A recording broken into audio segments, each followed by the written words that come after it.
Hello छात्रों। मैं हूं सचिन सर और आज का टॉपिक है नीति के दोहे।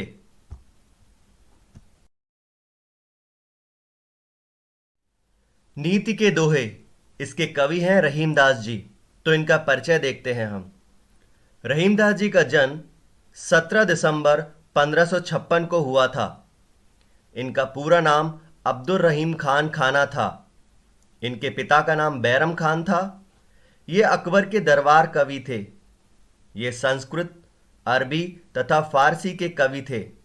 इनकी प्रमुख रचनाएं हैं रहीम रत्नावली, रहीम विलास, रहीमन विनोद, रहीम कवितावली, रहीमन चंद्रिका, रहीमन शतक आदि।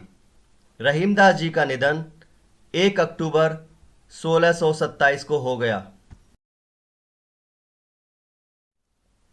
तरवर फल नहीं खात है, सरवर पिहई न पान, कहे रहीम पर काज हित, संपत्ति सुचहि सुजान। कवि कहता है कि पेड़ कभी अपने फल स्वयं नहीं खाता है और तालाब कभी अपना पानी स्वयं नहीं पीता है। ये सदैव दूसरों के लिए फल और पानी एकत्र करते हैं। उसी प्रकार महान लोग सदैव दूसरों के हित के लिए धन एकत्र करते हैं। कहे रहीम संपत्ति सगे, बनत बहुत बहुरीत, विपत कसौटी जे कसे, तेई सांचे मीत। रहीमदास जी कहते हैं कि धन पास होने पर बहुत से सगे संबंधी और मित्र बन जाते हैं, लेकिन विपत्ति या संकट में जो साथ देता है वही सच्चा मित्र होता है। रहीमन देख बड़िन को, लगू न दीजिए डार, जहां काम आवे सुई, कहा करे तरवार। रहीमदास जी कहते हैं बड़े लोगों को यानी धनवान लोगों को देखकर छोटे लोगों यानी गरीबों को नज़रअंदाज नहीं करना चाहिए, क्योंकि जहां पर सुई काम आ सकती है वहां पर तलवार काम नहीं आ सकती। दीन सबन को लखत है, दीनहि लखे न कोय, जो रहीम दीनहि लखे, दीन बंधु सम होय। गरीब लोग सभी की ओर मदद की उम्मीद से देखते हैं, लेकिन कोई भी गरीब की ओर नहीं देखता या उनकी मदद नहीं करता। रहीमदास जी कहते हैं कि जो लोग गरीब की या दुखियों की मदद करते हैं वो लोग दीन बंधु की तरह अर्थात भगवान के समान होते हैं।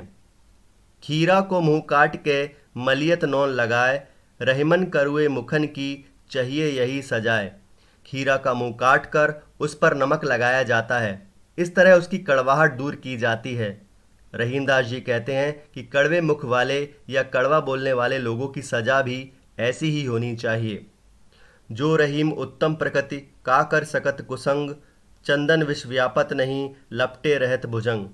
रहीमदास जी कहते हैं कि जो लोग उत्तम चरित्र के होते हैं बुरे लोगों की संगति में भी उनका व्यवहार नहीं बदलता।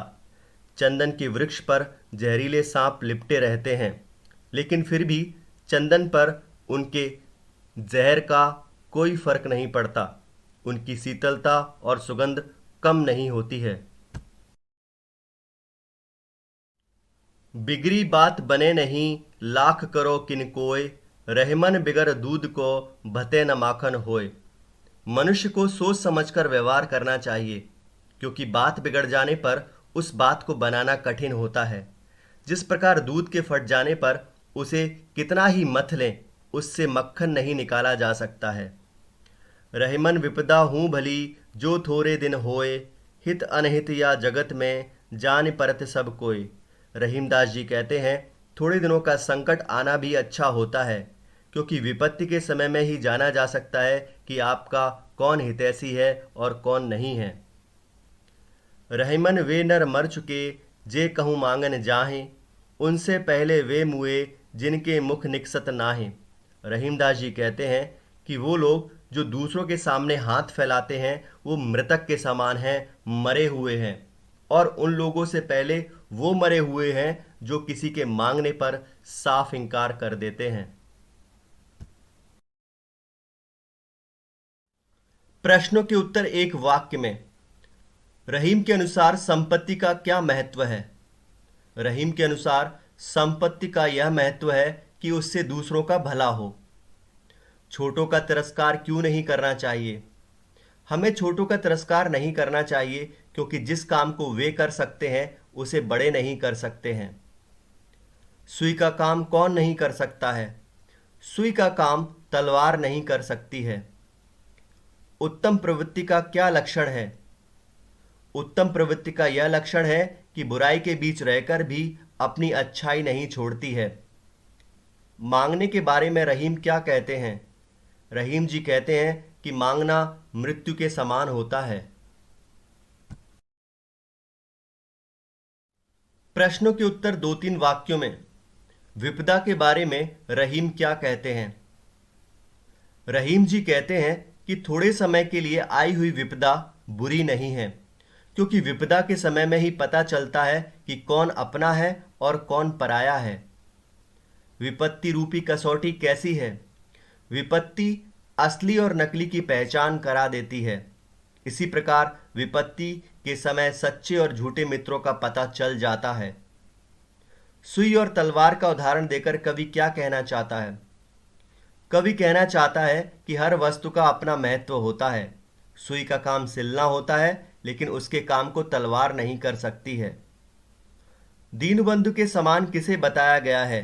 दीनबंधु को ईश्वर का रूप माना गया है, जो गरीबों और अनाथों की मदद करते हैं। प्रश्नों के उत्तर विस्तार से। वृक्ष और सरोवर के उदाहरण से कवि क्या समझाते हैं? कवि कहते हैं कि वृक्ष अपने फल स्वयं नहीं खाते हैं, सरोवर अपना पानी खुद नहीं पीते हैं। रहीम जी कहते हैं हमें इनसे प्रेरणा लेनी चाहिए।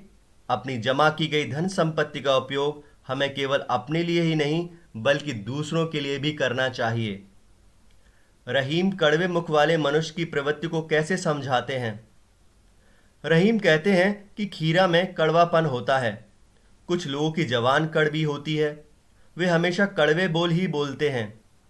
वे कभी ये नहीं सोचते कि उनके कड़वे बोल दूसरों को कितनी पीड़ा पहुंचाते हैं।